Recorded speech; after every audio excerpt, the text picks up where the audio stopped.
fois oméga C tau carré. Voilà, donc maintenant on va simplement on va l'écrire sous forme matricielle, hein, ça sera plus joli.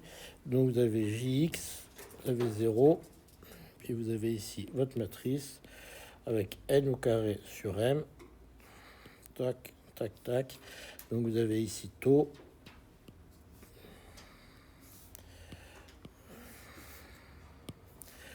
Tau, on va faire un joli tau.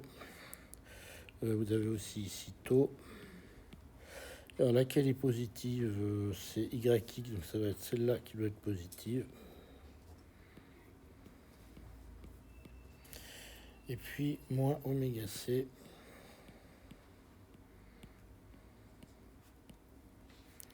Puis vous avez ici donc EX.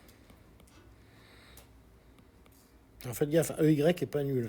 JY est nul, mais EY n'est pas nul.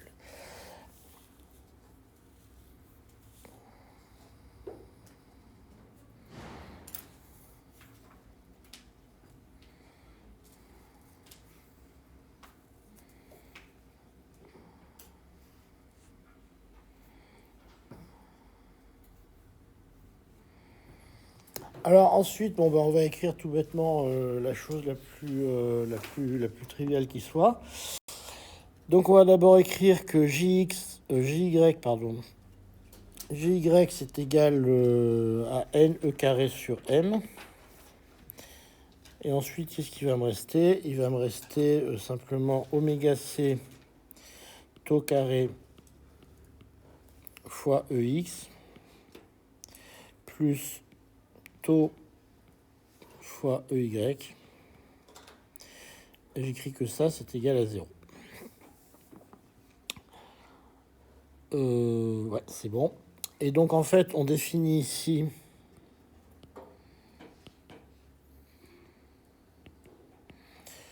ce qu'on appelle l'angle de Hall. Donc, en fait, cette partie-là, c'est surtout pour vous donner les définitions qu'on utilise couramment dans la physique de l'effet Hall. Donc, cet angle de Hall, on l'appelle de la façon suivante. Donc, moins tangente θ h, c'est égal à moins... c'est le rapport des deux, en fait. C'est EY sur EX. Et c'est égal à moins oméga C tau carré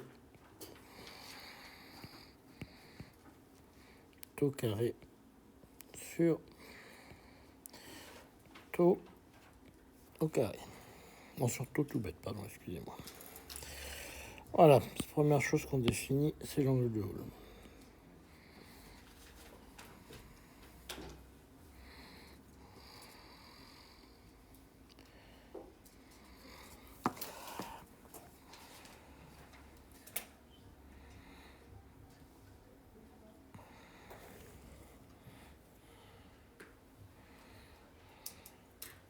Bon, ça se comprend assez bien, cet angle de Hall. Finalement, plus le champ EY est fort, plus ils vont aller dans le sens de Y. Plus le champ X est fort, plus ils vont être tirés vers l'avant.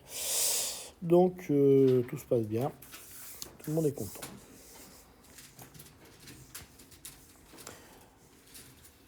Alors, maintenant, on va passer à la chose, je dirais, la plus importante, la plus standard.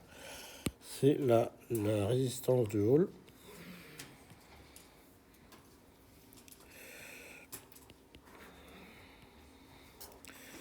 Donc la résistance de Hall,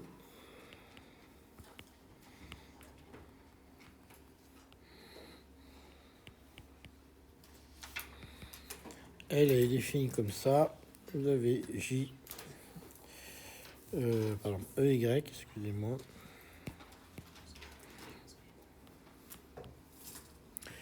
C'est égal à RH B JX. Ça, c'est la résistance du Hall.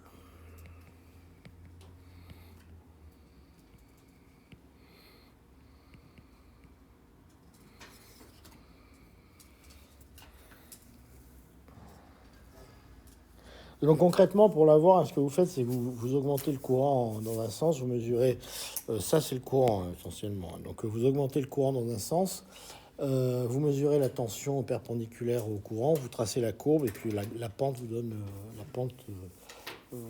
Pardon, excusez-moi.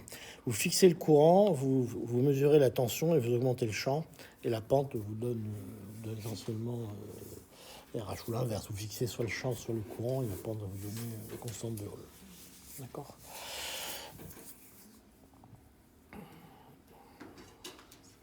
Donc c'est pas très dur à faire. Alors après, il y a des situations là, qui sont vachement marrantes que je connais pas. Ça s'appelle les géométries de Corbino. Vous arrivez à franchir les erreurs avec des échantillons qui ressemblent à des trèfles à 4 feuilles. Vous mesurez dans 4 configurations. Ça vous permet de faire des tas de choses pour mesurer les densités. C'est vachement marrant, mais je connais plus ces trucs-là. Mais c'est utilisé dans les semi-conducteurs pour mesurer la densité des porteurs, si ça intéresse quelqu'un. Bon, allez, on va calculer ça vite fait.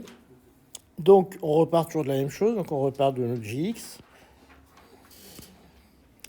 Donc, notre JX, lui, il vaut toujours la même chose. Il vaut sigma XXEX plus sigma XY EY. Donc, lui, il n'a pas le choix. Et j'ai sigma YX EX plus sigma YY EY qui est égal à 0 puisque ça c'est simplement JY.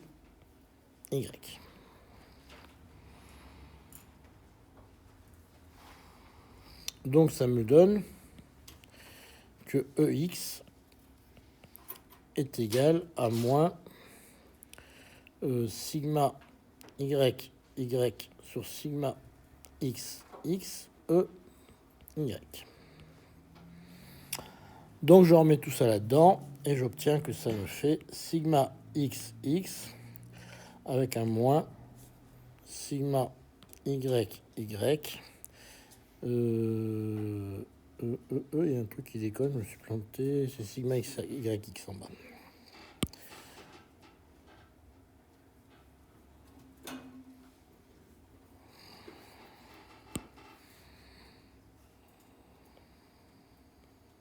C'est ça, hein. C'est ça. Hein. Sur sigma YX. Plus sigma XY EY.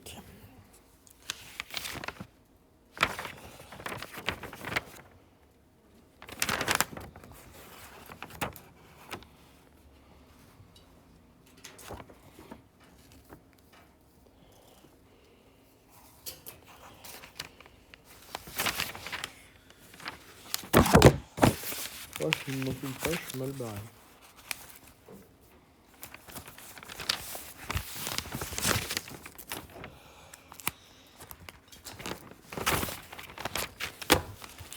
Allez, on somme une fraction. Soyons fous. Ça nous fait moins sigma XX sigma YY plus sigma XY sigma YX sur sigma YX fois EY. D'accord, là il y avait aussi une parenthèse.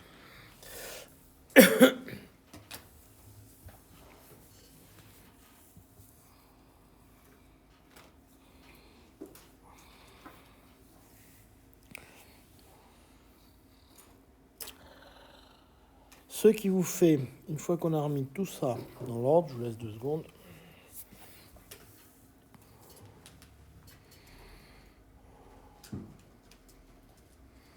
Excusez-moi.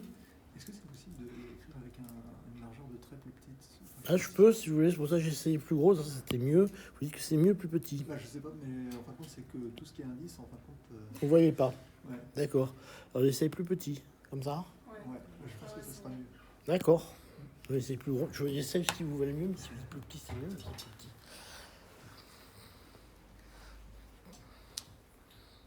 C'est vrai, comme ça, c'est mal écrit, mais ça se cache. Bon, allez. Alors, en fait, on va simplement inverser ça et vous trouvez à ce moment-là que EY est égal à sigma YX sur sigma XY sigma yx moins sigma xx sigma yy fois jx. Et là, en fait, on a fini, parce qu'une fois qu'on en est là, on va repasser dans les définitions. Donc, c'est pour ça qu'il faut toujours avoir le petit tableau qu'on avait avant. On repasse en taux. Et si on repasse en taux, on s'aperçoit que ça nous fait... Alors, c'est là que j'ai oublié un truc. Un m sur n carré. Le cours, il ne ressemble plus à rien à force de corriger les fautes qu'il y a dessus. Fois oméga c taux au carré. Et chaque fois que je le refais le calcul, il manque des trucs. Sur oméga c taux au carré. Alors là, j'ai un oméga c carré. Alors là, donc ça, c'est pour... Comme j'ai deux fois le même terme, là, d'accord. Donc là, j'ai un oméga c carré taux carré au carré. D'accord. Puisque j'ai oméga c taux carré, c'est un seul terme. Quand je lève au carré, ça fait oméga c carré. Et c'est la moyenne de taux carré au carré. D'accord. Qui apparaît là. Et puis j'ai un moins. Donc le signe moins, je l'ai fait manger ici. Hein. Je vais inverser les deux, donc c'est le moins qui disparaît là. Et puis il me reste un taux au carré. Et alors si on vérifie les dimensions, normalement tout va bien. Tout va bien et on est content. On ne va pas plus avoir le m sur n carré. Hein? Pourquoi il y a encore le m sur n carré? Devant? Pourquoi il y a le M? Parce que ça c'est un Gx. Parce que c'est une conductivité. Donc comme c'est une conductivité, Ji égale sigma E. Donc j'ai forcément N2 sur M en préfacteur. Une conductivité, c'est un truc qui a la forme N2 taux sur M. Donc J est égal à N2 sur M. Donc J forcément a la dimension N2 sur M fois un temps. D'accord. Donc cette tête-là.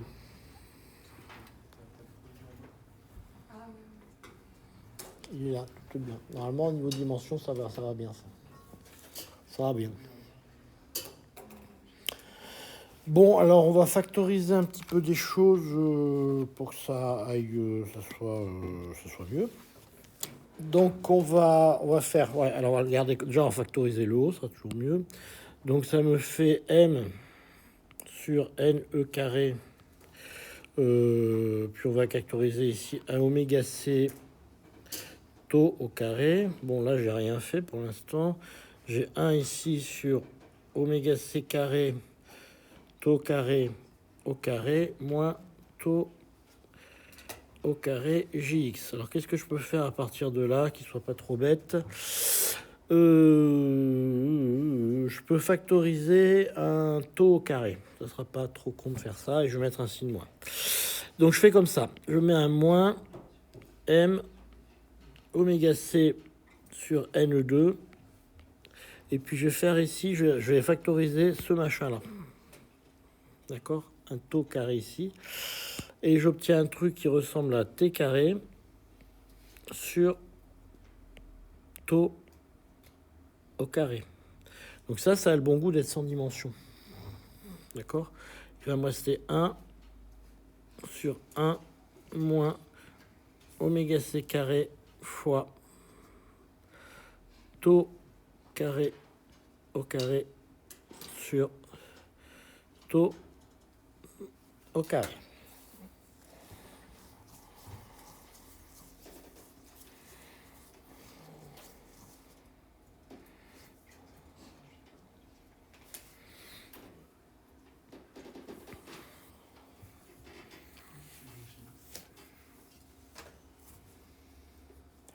Et alors, si on fait ça, ouais, comme un autre but pour faire ça, c'est pas juste pour s'amuser, c'est que si on est dans la limite où oméga c petit, vous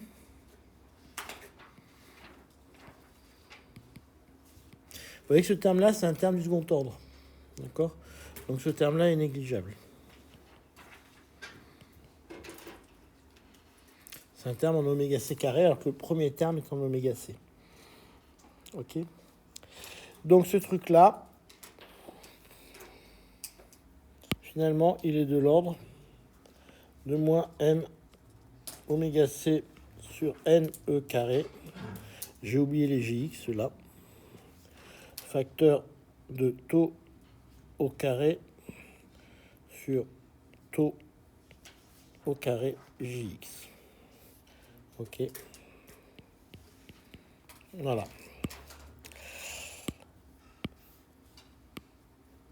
Voilà ce que nous donne le champ électrique en Y.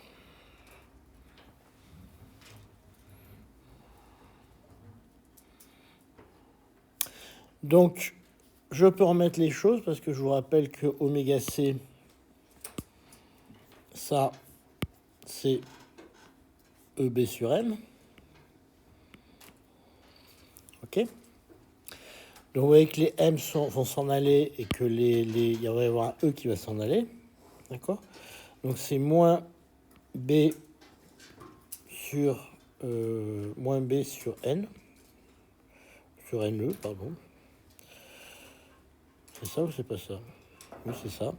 Fois taux au carré sur taux au carré fois Jx. D'accord. Je ne sais pas pourquoi je me traîne encore un moins. Je sais pas. C'est pas très grave. Quand je fais ça au labo, je change les sources change le sens du voltmètre et ça va bien. Et donc vous en tirez que la constante de Hall, ça par contre le résultat est juste. La constante de Hall, elle vaut 1 sur NE fois taux au carré. Je vais l'écrire mieux quand même. Taux au carré sur module de taux, sur moyenne de taux au carré. Voilà ce que vaut la constante de Hall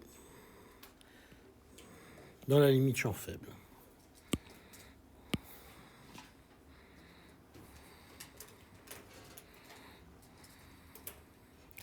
Alors, il y a plusieurs commentaires qu'on peut faire là-dessus. Première chose,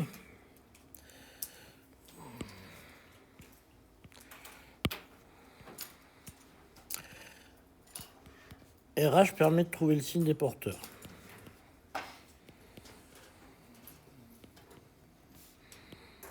Alors, en général, on n'y arrive pas quand même. Parce que, expérimentalement, ça demande de savoir dans quel sens vous faites passer le courant, dans quel sens vous avez branché votre voltmètre, et dans quel sens vous avez branché votre bobine. Donc concrètement, on ne sait jamais dans quel sens on a branché sa bobine, ni dans quel sens on a branché l'échantillon, ni dans quel sens on a branché le voltmètre. Donc en gros, ça... on n'y arrive jamais. Sauf dans les labos qui sont bien faits, ce que je vous disais, les gens par exemple en semi-conducteur qui veulent vraiment savoir la densité de porteur, ils ont des techniques bien particulières avec des géométries bien particulières où ils remontent vraiment la densité de porteur avec une très grande précision. Donc ça se fait dans des machines vraiment bien précises. Dans un labo comme le mien, où on n'est pas très porté sur la précision pour ce genre de choses, c'est assez compliqué. Mais concrètement, ça marche. Hein. Ça marche et ça se fait. Hein. Donc c'est un truc qui marche bien. Donc c'est utilisé, vraiment utilisé. Dans un métal...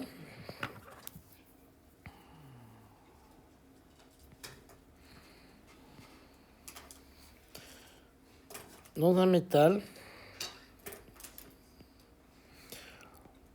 on peut remplacer taux par taux de F.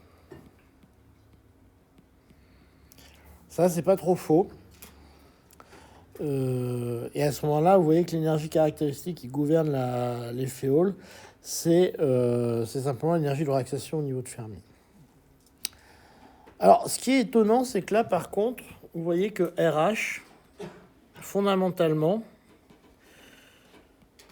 est quand même une fonction de taux. Ok. Alors ça, ça veut dire que c'est pas une valeur quantifiée. C'est-à-dire que votre RH dépend Il dépend de la façon dont vous avez le temps de vie de vos électrons dans le système. Il dépend de tout. Alors vous verrez que si j'ai le temps de vous le faire, que dans les fioles quantiques, il ne dépend pas de tout. C'est-à-dire que vous avez un système, c'est ça qui est merveilleux dans les fioles quantiques, c'est que le RH est quantifié à, je vais le dire à valeur exacte, si vous voulez, à 25 812 ohms,8074434. Vous voyez, c'est tabulé avec une précision très très bonne, qui ne dépend de rien, et en particulier pas du tout. D'accord. Alors quand dans les fioles classiques, ça dépend du tout. Alors dans les fioles quantiques, vous avez un gap, hein, donc je vous expliquerai pourquoi, qui fait que ça ne dépend plus du tout. Ok. Alors, ce qu'on peut faire, ce qu'on peut regarder, c'est ce que vaut le RH. Par exemple, dans un semi-conducteur, comme on a fait la dernière fois, on a calculé le taux dans un semi-conducteur. Sigma. D'ailleurs, il faut dire le segment. Dans les sigma, ou ça? Le n carré sur n, il est dans le sigma. Du coup, dans la ligne où vous avez écrit le sigma, il n'y a pas besoin du n carré sur n. Où ça? Dans quelle ligne? Où le taux était une loi de puissance. On peut essayer de le faire ici. D'accord. Donc on va essayer de le faire pour un semi-conducteur non dégénéré. On avait une loi de puissance assez simple.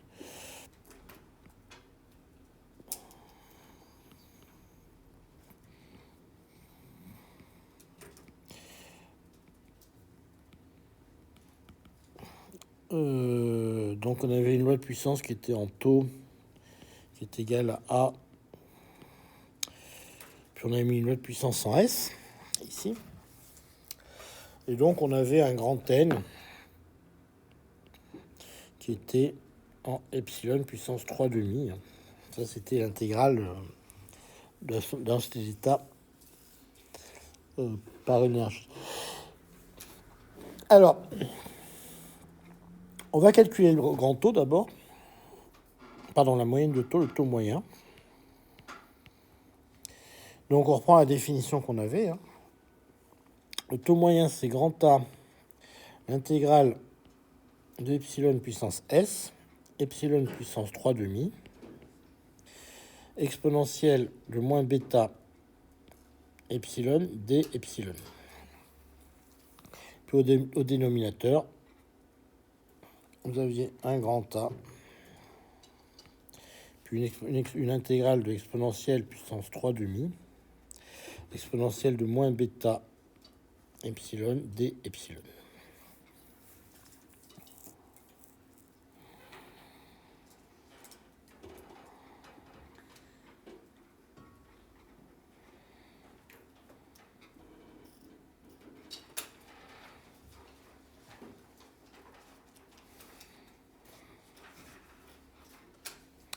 Et puis vous faisiez un petit changement de variable qui vous donnait bêta epsilon égale t, d'accord.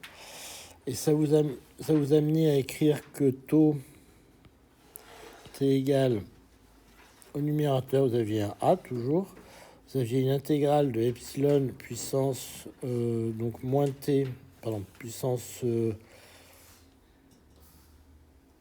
pourquoi il y avait un s là?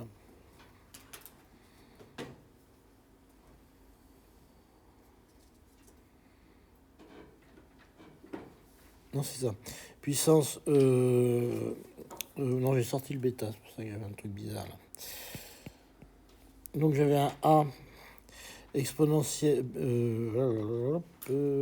Oui, bêta. Puissance moins 3 demi moins S. Et puis il vous restait une intégrale qui prenait la forme de T puissance 5 demi plus S. Moins 1 exponentielle de moins t dt. Donc ça c'est juste une réécriture, vous allez voir pourquoi. Je pense que vous l'avez déjà vu ça.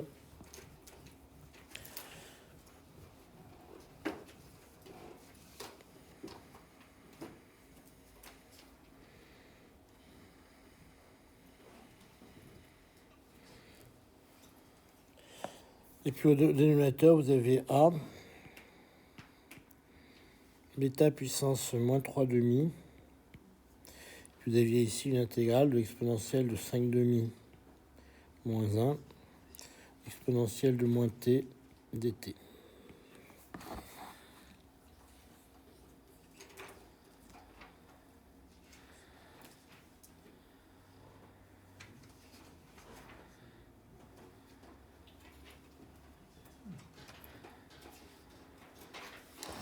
Et ça, vous aviez, en fait, ça, tout simplement, ça nous amenait à écrire que ça, c'était la fonction bêta moins s, donc vous l'aviez ici, et il vous restait un rapport de la fonction gamma de 5 demi plus s sur la fonction gamma de 5 demi. Ok.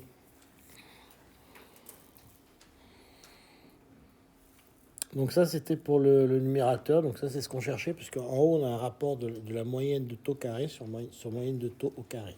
D'accord. Ouais. Au dénominateur, c'est des exponentielles de 3 ou c'est... Non, c'est... Au dénominateur, c'est des epsilon. Excusez-moi, vous avez raison, vous avez raison, vous avez raison. Vous avez raison. Non, il y en a une qui est un epsilon, il y en a une qui est un epsilon et une qui est bien un exponentiel. Ouais, non, mais c'est complètement faux ce que j'ai écrit là. C'est complètement faux. Ça, c'est ça, ici, et ça, c'est ça, ici. Non, c'est un T, oui. C'est un T, puisqu'on a déjà fait le changement de variable à cet endroit-là. Voilà. Et normalement, ça se fait bien, le changement de variable, il est assez simple à faire. Parce que vous avez un T. En fait, le préfacteur là, il sort simplement de ce qui reste là, puisque quand vous faites le changement de variable, vous avez le S qui apparaît là, il y a un 3,5 qui apparaît de là, le S qui apparaît de là. Et c'est comme ça que vous sortez le préfacteur là. Oui, il en manque un. Le A, alors le A, pourquoi on divise par A?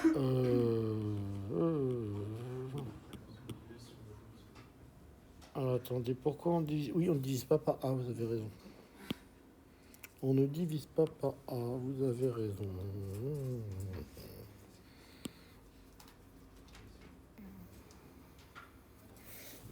Il y a quoi dans ça? Quelque chose, on s'en fiche parce qu'elle simplifie à la fin. Il va rester. En fait, c'est un préfacteur, mais qui... le problème, c'est que celui-là, il dépend du type d'interaction, parce que c'est celui-là qui va donner la puissance de l'interaction. Donc, ça dépend de plein de choses, de l'écrantage, de tout ce que vous voulez.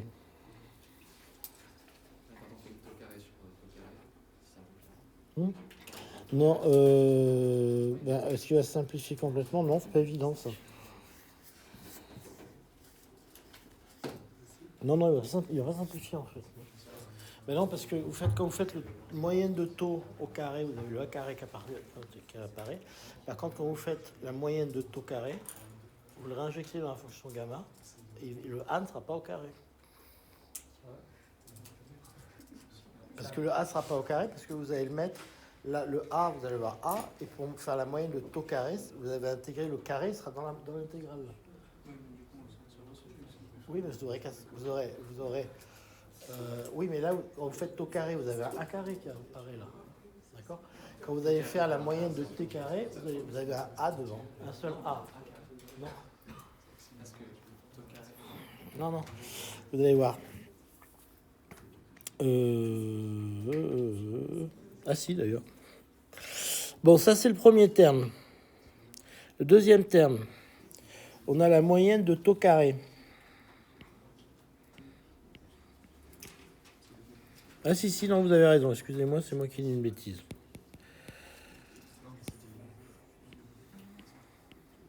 Moyenne de taux carré, allons-y, un peu de courage. Non, c'est vous qui avez raison. 1000 excuses, c'est vous qui avez raison. Donc vous avez ici un A carré, une intégrale de epsilon puissance 2s, donc c'est là que le taux carré intervient. Epsilon puissance 3 demi, exponentielle de moins bêta epsilon d epsilon. Et puis en bas, vous avez simplement epsilon puissance 3 demi, exponentielle de moins bêta epsilon d epsilon. Et quand vous allez faire le changement de variable bêta epsilon devient t, ce que vous allez faire apparaître ici, vous allez faire apparaître un A. Évidemment, dans mes notes, j'ai oublié de le mettre au carré, ça commence fort. Donc il est bien au carré, comme on va faire marquer. Et puis vous avez ici un bêta qui est à la puissance moins 3,5, mais ce coup-ci moins 2s, puisqu'ici on a un carré, d'accord, divisé par bêta puissance moins 3,5, mais ce coup-ci dans la fraction, vous avez un terme qui est une intégrale de t puissance 5,5 plus 2s. Et puis aussi, vous avez l'exponentielle de moins t dt. Puis en bas, vous avez toujours la même chose, une exponentielle de t puissance 5,5 moins 1, exponentielle de moins t dt. Et ça, vous avez reconnu ce que ça fait. Ça nous fait simplement a carré puissance bêta fois bêta puissance moins 2s fois gamma de 5,5 plus 2s sur gamma de 5,5.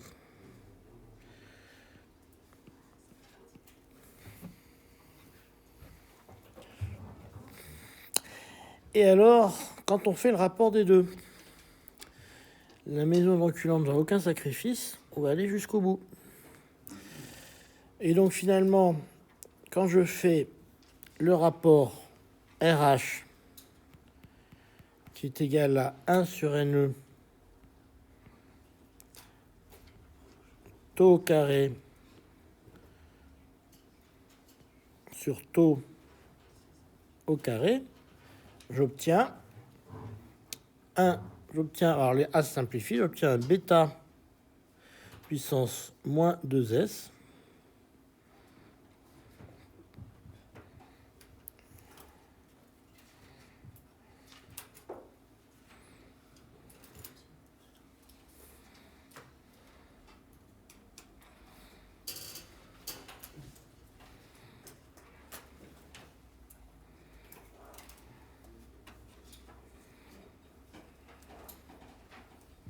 fois gamma de 5,5 plus 2s sur gamma de 5,5.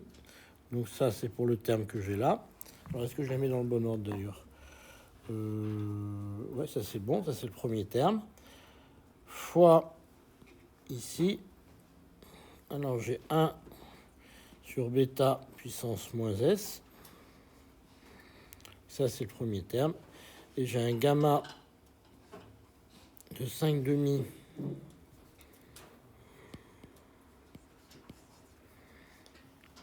j'ai un gamma de 5,5 sur un gamma ici qui apparaît là, le gamma de 5,5 plus s.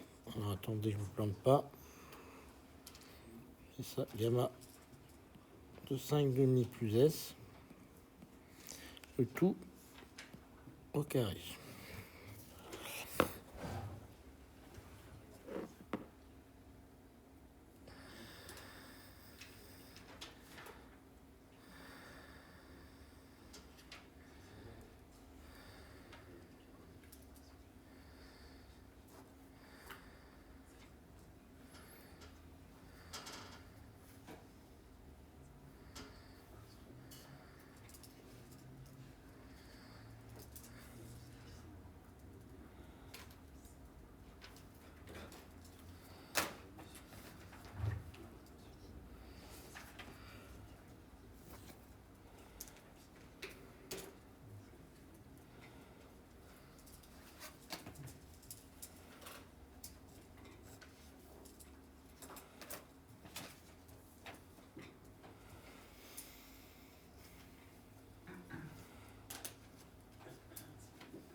Bon, jusque-là, ça m'a l'air juste. Alors après, si je factorise tout ça, ça me fait quoi? Donc les bêtas s'en vont, hein, parce que là, c'est élevé au carré. D'accord. Donc, si je discute ça, il va y avoir un gamma de 5,5 plus... alors ça, attention, c'est un gamma de 5,5 plus S, et là, un gamma de 5,5. Donc, j'ai bien les gammas de 5,5 qui vont se simplifier. Enfin, il va en rester qu'un seul. Par contre, là, j'ai un gamma de 5,5 plus S, et là, j'ai un gamma de 5,5 plus 2S. D'accord. Donc, finalement, je ferme là. Ça fois ça, sachant que celui-là se simplifie une fois avec celui-là. Et il me reste en bas un gamma. Ouais, c'est pas il est dans mon dernier. Là, Après, tiens que RH égale 1 sur NE. Et puis ici, il me reste un gamma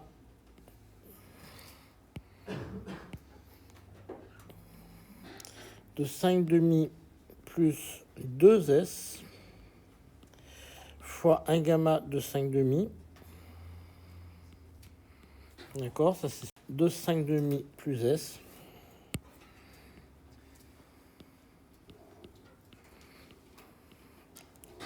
Au carré. Et là, après ce passage de prouesse, nous sommes arrivés à calculer explicitement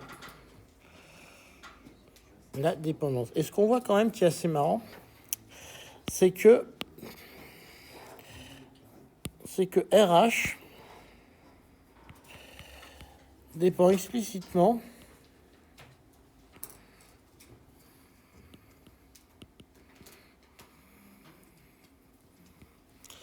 de la distribution en énergie.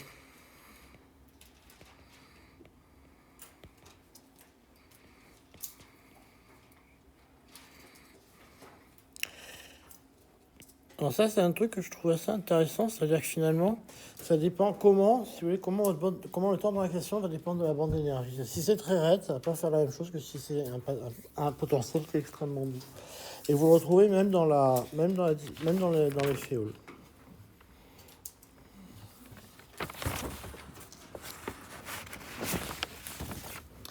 Et on va voir qu'on trouve à peu près la même chose dans la magnétoconductance. Il faut que j'envoie un truc à Thierry pour voir s'il vient tout à l'heure. Parce que je sais qu'il voulait voir certains d'entre vous. Je lui envoie un mail pour voir s'il vient ou pas. Comment? C'est taux. Taux, on a dit qu'il était défini. Donc c'est peu importe ce que c'est, on ne sait pas ce que c'est. C'est parce que c'est défini. Là, c'est juste en fait, la forme de solution qu'on cherche, c'est.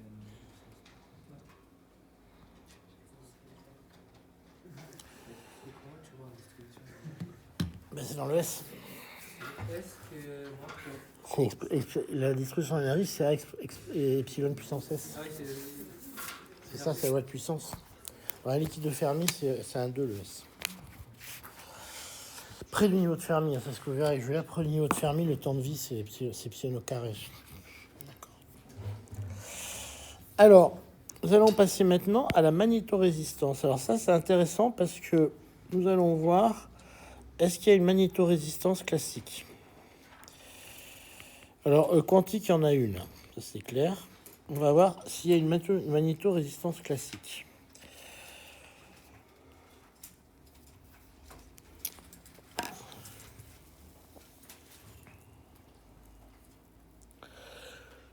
Alors,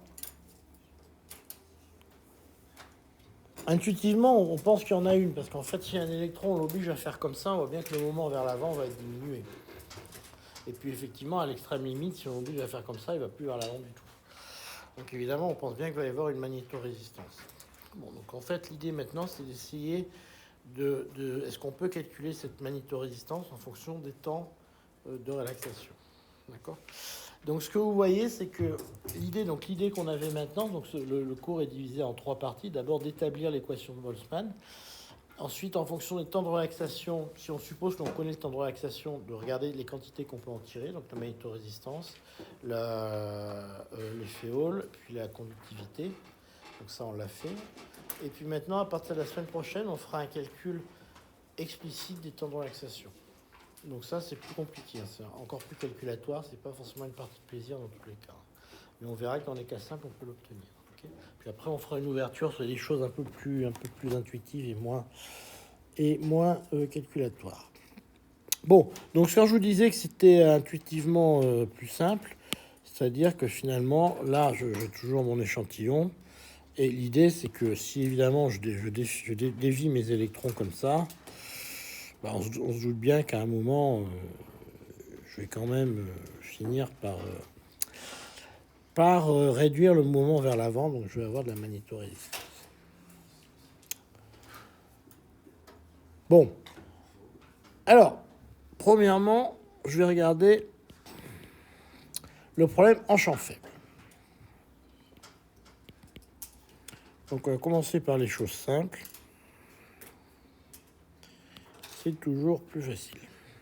Donc le courant, vous le connaissez, on vient de l'établir, c'est NE2 sur M fois, alors tout un bazar, des belles valeurs moyennes, taux, sur 1 plus oméga C carré taux carré,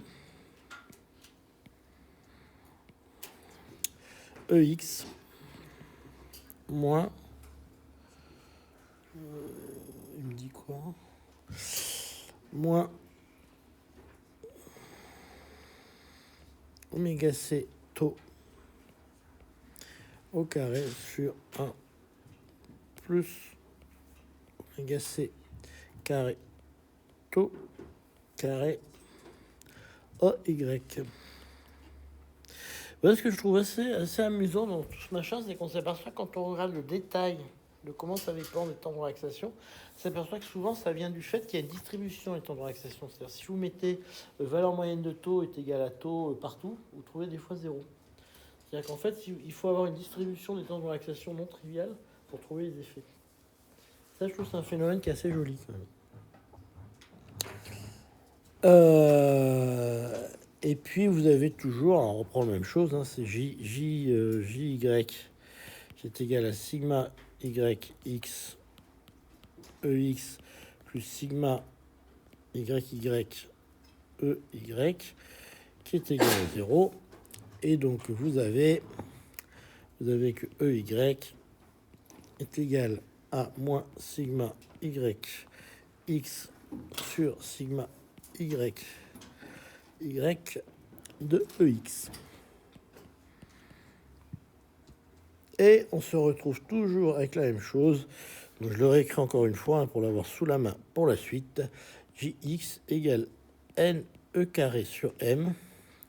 Et puis on se retrouve avec un sigma XXEX plus un sigma XY sigma YX.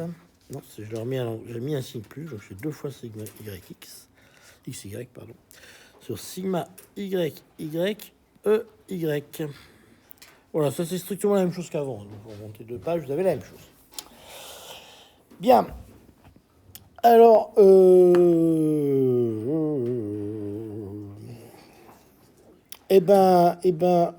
maintenant, on va.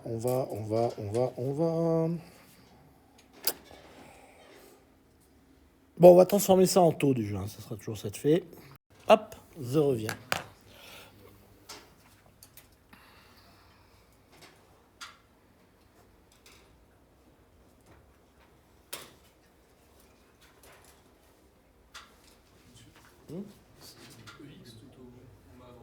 C'est EY. Non, c'est EY, non, c'est EX. Vous avez raison. Il y a une faute. Il y a une faute. Hop. C'est bien de mettre un peu des fautes, comme ça vous oblige à faire attention.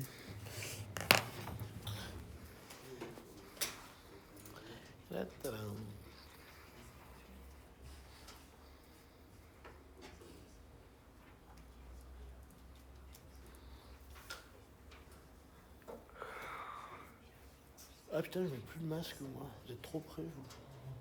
Comment? Vous êtes trop près. Oui, je m'éloigne. Mais j'ai pas de masque moi. Si vous voulez. Non, non, mais c'est pas pour, c'est pour vous. Hein. Ah, moi, ça me va. Parce que j'ai pas de masque, alors si jamais, Bon, si jamais j'ai la peste, le choléra ou la variole. J'en ai un, je suis safe, c'est bon. C'est la variole, ça tue à tour de bras, la variole. La peste, on sait jamais. Hein. 1720, le grand Saint-Antoine. Hein.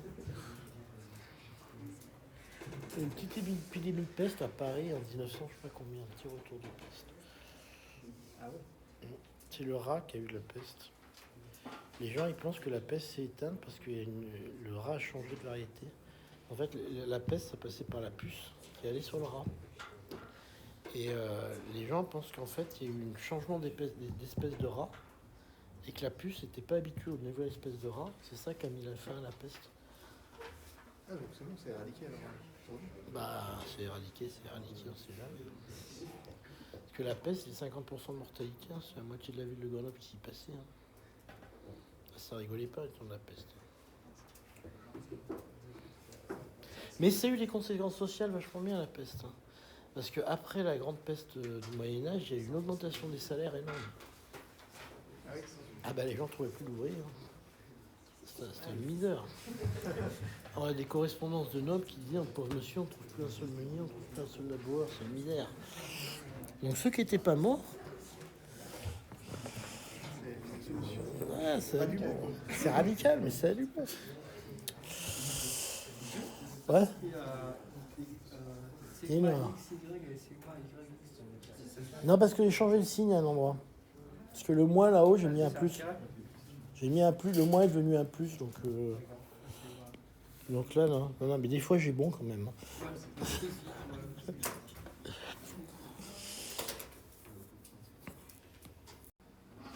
On a Jx, c'est sigma xx, ex plus sigma xy, sigma xy, x, il n'y a pas n carré sur n en fait. Ça c'est sigma. Vous êtes d'accord que ça, c'est sigma? Moi, ce que je cherche, c'est sigma. Pour moi, il n'y a pas n carré sur. D'ailleurs, vous avez écrit deux pages avant, il n'y a pas n carré sur. En bas. Ah, tout en bas. Ouais. Il n'y a pas n carré sur. Ah oui, parce qu'il est dans les sigma. Oui, d'accord, ok. Je vois ce que vous voulez dire. Exact. Il est dans les sigma, vous avez raison.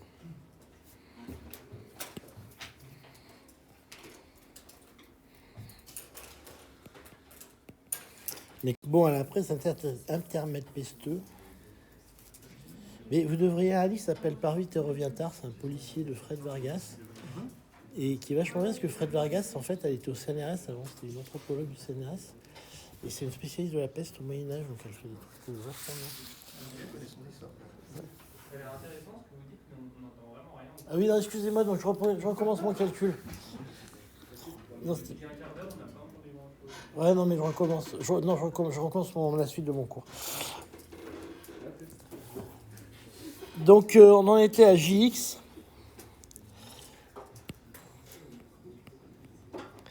Qui est égal à NE carré sur M. Donc j'ai ici, si je reprends tout, j'ai un taux. Et puis ici, 1 moins oméga c carré, taux 2. Avec ici une petite moyenne.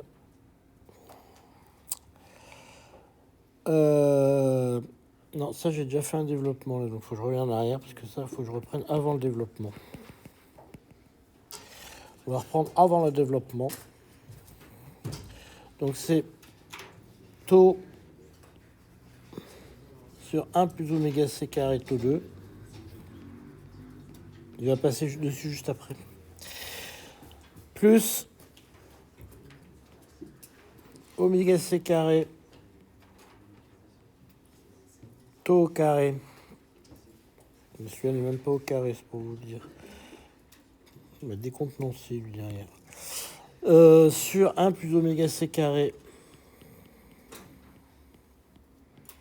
taux carré. Le tout au carré.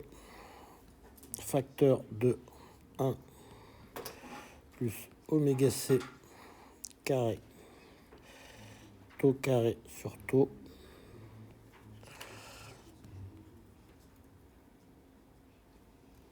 fois EX.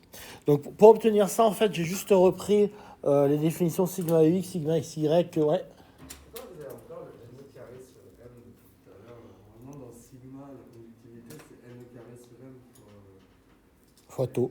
Pourquoi vous avez encore n carré sur m? Ben, là, j'ai NE2 sur M fois un temps. Même la ligne d'avant, Sigma, vous êtes d'accord que c'est NE2 sur M fois un temps. Ça c'est homogène à un temps. D'accord? Parce que oméga C taux, c'est sans dimension. Donc ça, c'est sans dimension, donc ça, c'est bien homogène à un temps. Et ça, c'est aussi homogène à un temps parce que oméga C taux carré, c'est un temps. D'accord? Ça, c'est sans dimension. Ok? Donc là, j'ai bien un temps. NE2 taux sur M, c'est bien une conductivité. Je reviens au taux, ils y sont, les sigma. Je reviens au taux, il y a effectivement la NE carré sur M. La ligne d'avant, je suis d'accord, il n'y a pas les NE carré sur M. Bon, alors maintenant, ce qu'on va faire avec ce truc, c'est qu'on va juste faire un petit développement limité dans la limite où oméga C est petit. D'accord? Donc, pour oméga C petit, on va faire un développement limité pour oméga C petit. Donc, ça nous donne simplement de l'ordre de NE carré sur M. Et il nous reste dans la parenthèse un terme qui va être taux facteur de 1 moins oméga C carré taux au carré. OK. Puis là, de l'autre côté, il va nous rester plus un terme qui va être oméga C taux au carré, facteur de 1 moins oméga C carré taux au carré, avec une moyenne au carré, et il nous reste aussi un terme qui va être simplement, bon celui-là on est obligé de le garder, hein, 1 plus oméga C carré taux au carré sur taux fois EX.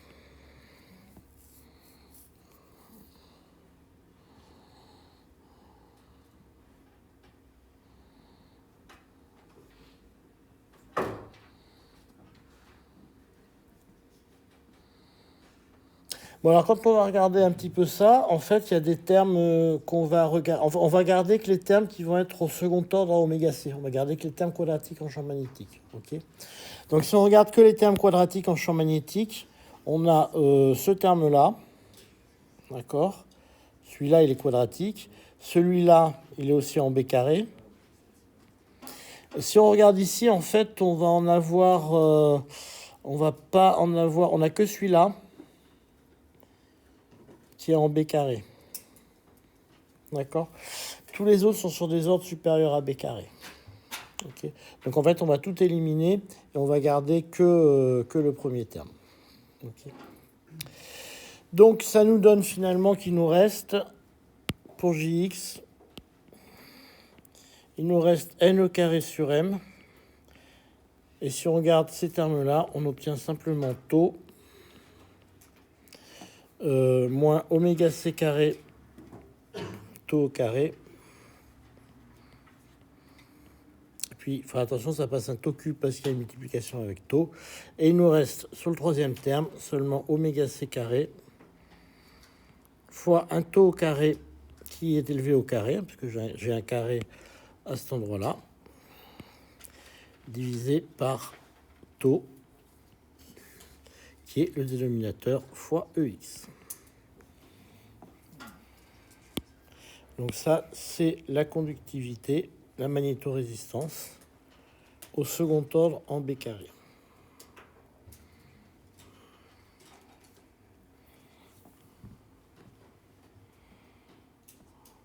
Alors évidemment, ce qu'on vérifie quand même, c'est que pour B égale 0, on trouve que Jx est égal à NE carré taux NE carré taux sur M, ce qui est la conductance à champ nul.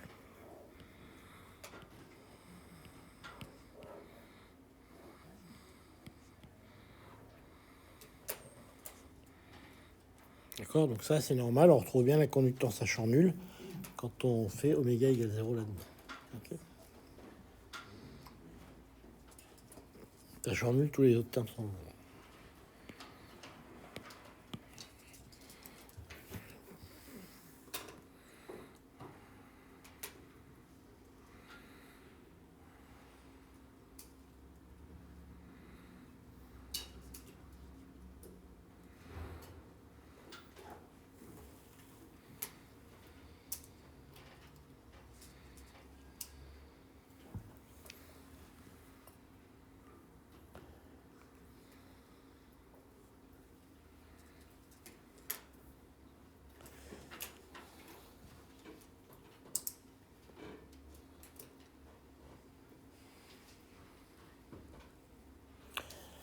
Donc maintenant, ce qu'on peut regarder, c'est la magnétorésistance relative. C'est-à-dire, on va regarder le delta sigma sur sigma.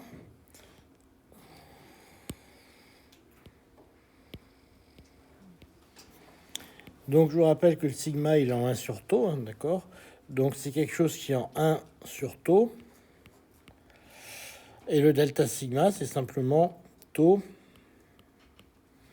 moins oméga c carré fois tau au cube plus oméga c carré fois tau au carré sur tau moins tau. Donc la magnétorésistance peut s'écrire simplement moins oméga c carré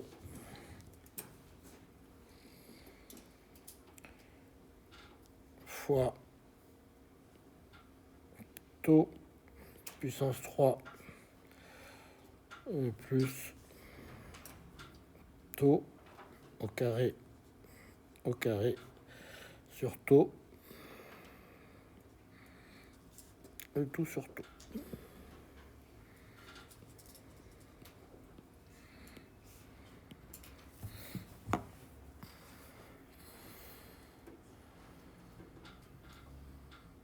Vous pouvez l'écrire aussi de la façon suivante.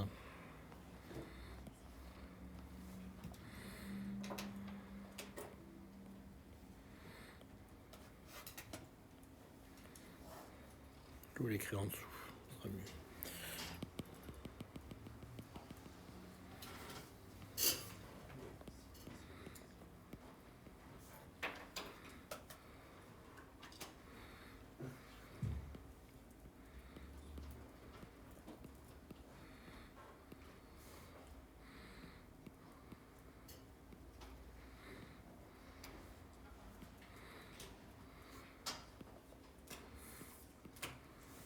Voilà.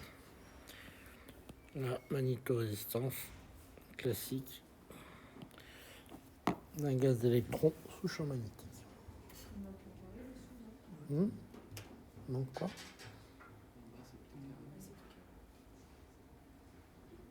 En bas, c'est un taux carré ou pas carré? C'est un taux... Non. Et le carré, oui, le taux en bas, excusez-moi. Non, là, c'est un carré et c'est un moins, vous dites, entre les deux? Attendez, moins, il est là, moins. J'ai un moins, et là, c'est un moins, vous avez raison. Vous avez raison. Donc, du coup, là, c'est un moins, du coup, effectivement. Il a raison, parce que j'ai mis le moins devant. Comment vous êtes passé de la ligne juste avant le GX, là vous l'avez surligné, à celle d'après pour le dernier terme de la somme? Là ou là? Là? Non, au-dessus. Là? Non, encore au-dessus. Là? Au-dessus. Là? Voilà. Et le dernier terme de la somme, comment vous êtes passé de... De là à là? Pardon? Là? Oui, c'est ça. Ben, en fait, là, je regarde que... en fait, j'ai qu'un seul terme que je vais garder. Bon, déjà, en fait, j'enlève... Ce terme-là, je l'enlève parce que c'est des termes... J'ai qu'un seul terme quadratique en B, en fait. C'est celui-là. Tous les autres termes, ils sont de puissance supérieure en B. En oméga C, si vous voulez. Mais après, si vous dites que la moyenne de Non, mais j'ai juste un terme qui est... Le seul terme que j'ai, c'est oméga C au carré, c'est celui-là. Ah oui, et pour le quart en dessous, pour le dénominateur. Non, mais celui-là, il a toujours été en dessous. Ah, il est en dessous celui-là. Ouais. Non, il n'y a pas de problème, parce que celui-là, c'est sur deux... C'est ça fois ça. C'est toujours été deux... C'est ça multiplié par ça, si vous voulez. Il y a ça fois ça. Donc quand je les regroupe, j'ai ça en dessous de ça. Ah oui, vous voulez dire c'est... Ah oui, je comprends le truc. Alors, attendez, est-ce que je vous dis une bêtise ou pas? Takadi, takada... Oui, non, c'est vous qui avez raison. C'est vous qui avez raison.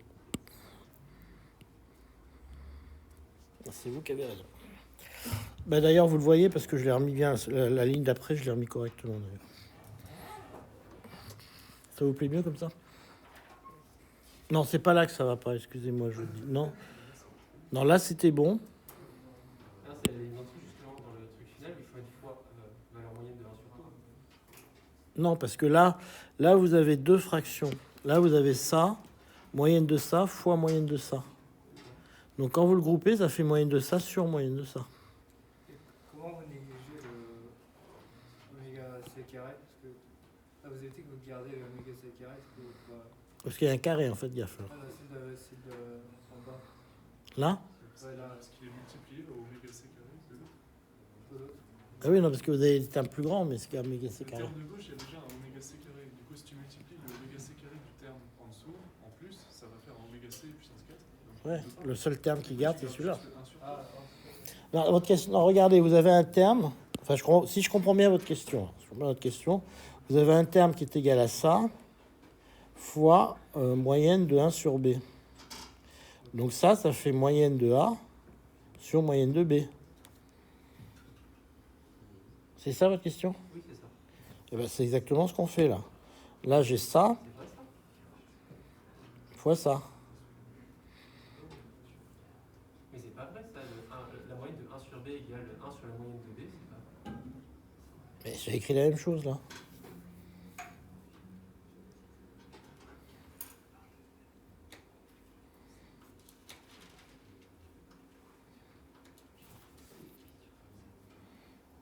est-ce que vous dire 1 sur moyenne de B, c'est pas égal à moyenne de 1 sur B? Comme... Ah, c'est ça que vous me dites, vous avez... Alors attendez.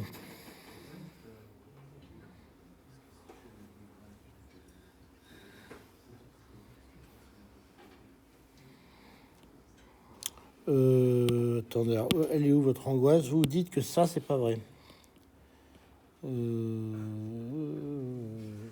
Ah oui, d'accord, je comprends votre problème. Vous, ce que vous dites, c'est que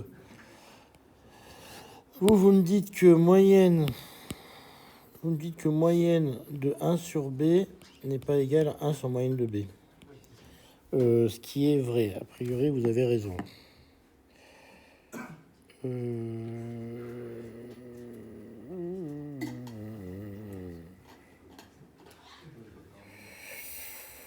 Alors, par contre, est-ce que c'est vrai que...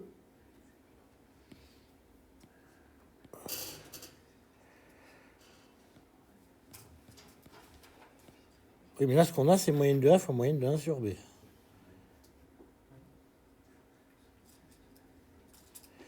Qu'on peut dire, qu'est-ce qu'on peut faire avec... Donc ça veut dire que c'est ça qui serait faux.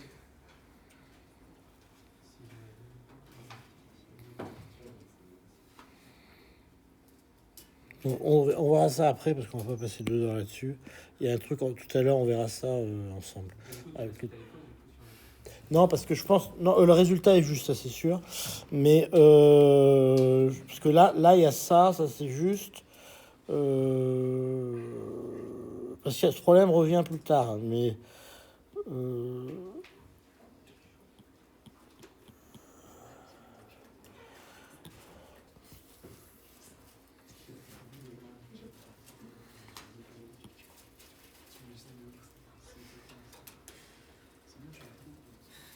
en fait, vous, ce que vous voudriez, c'est l'écrire sous la forme. Vous l'écrivez comme ça, fois moyenne carrée de 1 sur taux. C'est ça que vous voudriez l'écrire comme ça.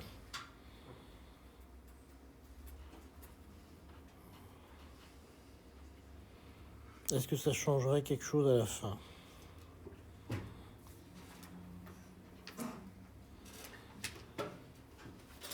On essaiera de l'écrire comme ça, on verra ce que ça changera.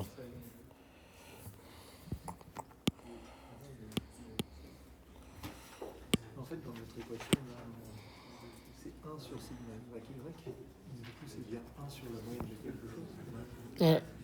C'est pas la moyenne. C'est 1 sur la moyenne de sigma y. Ouais. Ah ouais, ok, ça c'est. Peut-être que l'erreur d'écriture vient de plus loin. Hein. Ça c'est de. Y, en fait. Peut-être que l'erreur d'écriture vient de plus loin. Hein. En fait, c'est le fait d'avoir inversé les deux termes à l'intérieur de la moyenne qui n'était pas. Ouais, je pense que c'est au-dessus que l'erreur vient. Il fallait écrire 1 sur la moyenne de. Ouais. En fait, je pense que c'est là, l'erreur vient de plus haut. Ouais. Quand on a inversé le truc comme des barbares, là. Je pense que c'est là. Bon, de toute façon, je vais vous laisser, puis on va regarder ça ensemble si vous voulez. Ok.